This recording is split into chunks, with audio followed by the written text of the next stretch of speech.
It goes all the way back. It can go back to college days of how we're here, where we're at today, coming to this new building. And when we owned City Motors, my dad and I, he's been there for years. And then when I got out of college, I went in business with him. And our customers, we couldn't ever help them advance in a car. We had to keep them around the $5,000, $6,000, $7,000 car range because there was no finance companies. And the only way to get them financed then was to go to a new car store. And so we were paying another new car store a little extra money to get them financed for us. And I remember Dad and I saying, we got to get a new car store. And he had the opportunity years ago and he declined it. And so we decided we're going to pray for it. You know, hey, let's start praying about it. It was less than a week later, my dad calls me from the auction, and a gentleman named Roger Brown had told him about this little store up here in Heber Springs. And I said, Dad, we prayed for it. And of course, my dad's never excited about investing a lot of money in something like that. And so his exact words were, yeah. So anyways, with a little bit of persuasion from me and God, we were able to purchase the store. And I can remember driving up here several times during the process, my dad and I talking about it, Ryan and I driving up here to look at the place, my family, my wife, who was pregnant with our first child. And finally, February 5th, we signed the papers on this place. And I was so excited. Got in here that first day to sell cars and not one person showed up. So I was excited about the weekend because City Motors, the weekend is busy. So I come in on Saturday and sit here till noon because that's all they stayed open. And the biggest event of that day was walking next door to Subway to get something to eat. Not one person showed up. And it went on and on like that. You know, we'd be lucky to sell 6, 7 cars, losing money. But we were able to have some finance companies that come to our other store now because we had a new car store. Eventually, I had a friend of mine named Justin Wynn. He begged me for 2 or 3 weeks, Mitch, just hire me, pay me this for 3 months. If I don't make you money, if we don't sell more cars, he said, I'll leave. And the first month was March of 2006, and nearly a year later, a little over a year later, we were going from selling maybe 15, 20 cars a month to that first month I was able to get out from behind the desk doing finance to out in the showroom, which me and one gentleman named Earl Sutherland, and we sold, there's another guy named Jerry Cook, he was there with us that time too, but we sold 40 new cars that first month that Justin Wynn came to work for us. And I remember it, I was so pumped. I thought, the sky's the limit now. The sky's the limit. There's nothing we can't do. We can do it. I remember being on the phone with customers sitting in a Little Rock Dodge and giving them a deal that blew their deal out of the water, and they drive to buy from us. And then a couple years later, I brought Ryan up here to the store, and so he started doing F&I for us and got us to where we're at. My first memory was working at City Motors and thinking, you know, Mitch heard about this little store in Heber Springs, which I didn't even know where Heber Springs was. I just knew there was a lake there, and that's all I knew about it. And Mitch was on and on about, you know, he had this vision even at a young age. And, you know, we never, of course, I mean, Mitchell knew it was going to work, but, you know, I was a little apprehensive. I'm thinking, well, I figure he hadn't done wrong yet, so why not? Let's do it. And, you know, our main focus was just thought we could kind of expand our financing and just see what it was. And I remember Mitch saying, well, Dad, if we'll buy this car, you know, we sell new cars, we won't have to fix them. You know, that'll be a lot easier just to do it that way. You don't have to worry about dealing with these cheap cars and all this. And so we said we did it.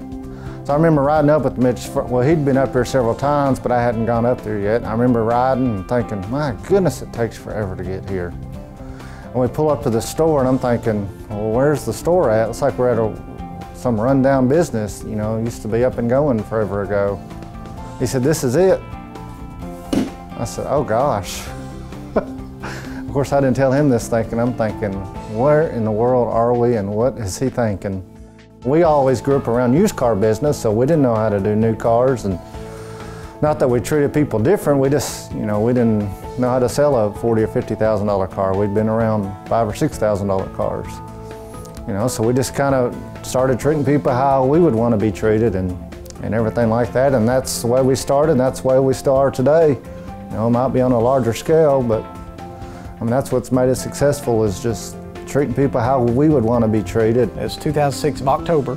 We hired John Brown. He's one of our #1 salesmen here at the store. I come with my mom to buy a new vehicle, and it was a Saturday morning. We pull up, the dealership is packed with people. there wasn't many people to help us. So the lady that was cleaning the dealership at the time, she come out and helped us. And here comes John Brown in there, barely 18. I don't even think he's 18 yet, maybe he's still 17.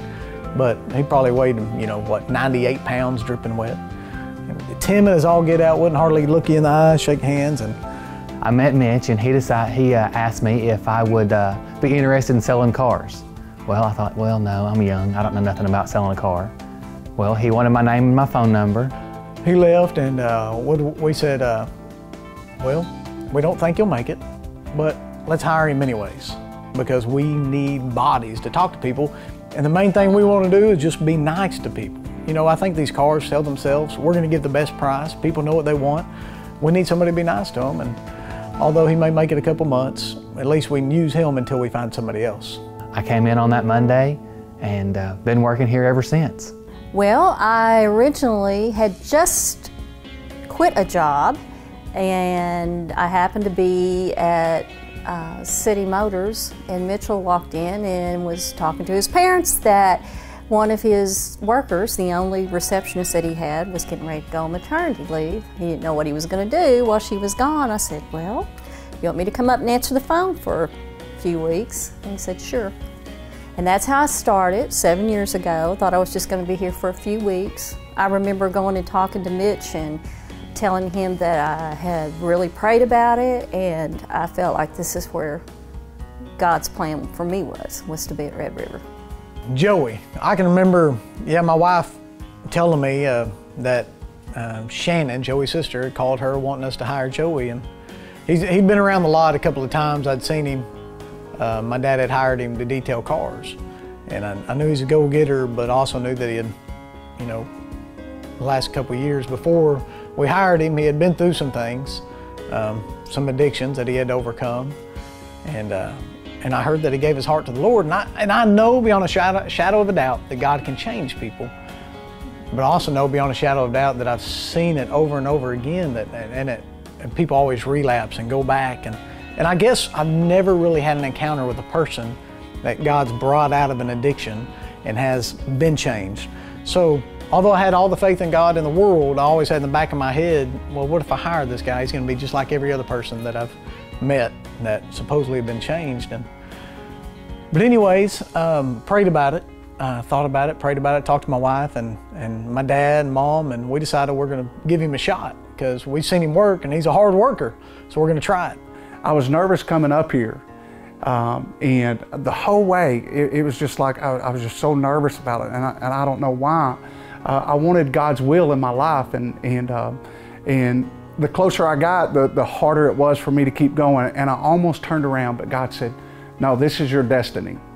This is where you go. This is where I want you to go. This is who I want you to help and be with and partner with." And so I just kept on going, and whenever I got here, Mitch was there, and I was nervous about it, but it was so relaxed. I mean, I could tell it was by divine appointment because everything went so smooth, and it was the best decision I've ever made in my life. And let me tell you, God brought Joey in my life to show me that he can change people, and he does. And Joey's a walking example of that every single day. He came on selling cars, and nobody's been more sold out for God. You've seen people sold out for God and then all of a sudden fall off again, and man, he just keeps pushing. No matter what's thrown his way, and it might be his inability to learn, I don't know sometimes, but no matter what's thrown his way, he keeps chasing God.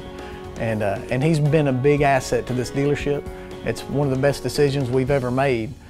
On a test drive, I was scared to death. There was, the paper was in the front windshield. It was a young girl driving, and she was a little scary driving anyway. So we're going around the bypass, and so happenly, I was scared already, and she hits a deer. And after that, I did not want to test drive with people anymore, but you just have to overcome that. I started selling cars here. Mitch told me, he said, whatever you do, if you don't know the answer to something, don't guess at it, just ask me or we'll find out. And I said, okay. It was my first sale, and I was on the new car lot, and there was a customer there. I went and got the key to this van, and I opened the van up and the seats were gone. And I picked up my phone, I was like, Mitch, there's no seats in this van. And of course, Mitch started laughing on the other side and on the phone, and I didn't know it, but it had stow and go, so the seats were in the floorboard. So I didn't really have much product knowledge in, but that was probably the funniest time I've ever had here at Red River Dodge. Oh, I remember we got into it one day because we both have like very strong egos, I guess we should say, and we're a lot alike. And we got into it over something silly, I think about carpooling or something. And I got mad at him and told him what I thought about him, and he told me what he thought about me. He was done with me. I remember he said that he was done with me. And we were so mad. I went out one door of the dealership and he went out the other door, not knowing we did it. We both got in our cars. One went one direction, one went the other. Next thing I know, I'm getting a phone call from Mitch. Where are you and what in the world is going on? You know, y'all can't be leaving at the same time. And I had some few choice words that I called Joey. I remember that. But we love each other. Everybody says, you know, Mitchell always says he doesn't worry about me and Joey because no matter what we do, we always make up and put the business first. He was a great salesman, but I had to teach him how to slow down. I'd say, Joey, you didn't hear a word that customer said because your mouth was open the whole time waiting on your chance to talk. He'd be like, you know, but I said, Joey, just slow down, listen to the customer. And he learned to, and he's got more of a following that people want to follow him because he genuinely cares about the customer. He wants to sell them a car more than anything, but he also cares about him. I mean, it's exciting whenever we drive, you know, especially in and around this Metroplex. You know, we'll see Red River Dodge, and, you know, my kids always ask, well, who's that? Who's that, Dad? Who'd you sell that car to? And, you know, I'd say 7 out of 10 times I can tell them about, you know, their families, and it's just great just to see, you know, people come back. You know, we've been up there as far as in customer loyalty and treating our customers right. I mean, it's almost every day people will come and experience the Red River experience for the first time buying their vehicle, and they're thinking, I never knew car buying could be like this. This is easy. I'm gonna tell my friends about it. I'm gonna tell my family members about it, and we're like, we don't think there's any other way to do it. With the new dealership, we're going to just continue to grow, be able to service our customers better and quicker in the sales department and in the service department. Not only being a salesperson that I want to take care of my customer during the sale, but I want to be able to see them come in and be taken care of during their service or anything that they ever have a problem with. For the next 10 years of this dealership, we're going to grow. We're going to continue to get bigger and bigger, and let me tell you why. Because Red River Dodge is a blessing from God. It is ordained of God. The reason why we sell so many vehicles here is because we have the favor of the Lord on our life. See, I just don't see that, but everybody else does. I get text messages all the time. And Red River Dodge is going to grow. You know why? Because people need to come to a place where they can be treated with integrity and love, and be in a dealership that's Christ-like, that's going to take care of them. And I believe this, in the next 10 years, we're going to be selling double the cars, and it's just going to blow up, and we give God credit for that.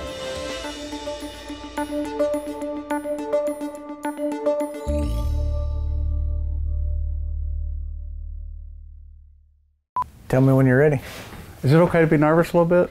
Mic check, 1 2 1 2. Can I just tell you, can I tell the story? Yeah, okay. I feel like I'm being interrogated. And then he kept pushing me. He wanted to be a sales manager. Hold on, I'm getting a phone call. Do you really want me to? I don't know if I need to say all that or not. You've got to be kidding me. You don't remember that? Thank God that God brought him along. Hold on a minute. Get phone calls from New Jersey. Normally don't try to answer those. I'm out of here. I'm done.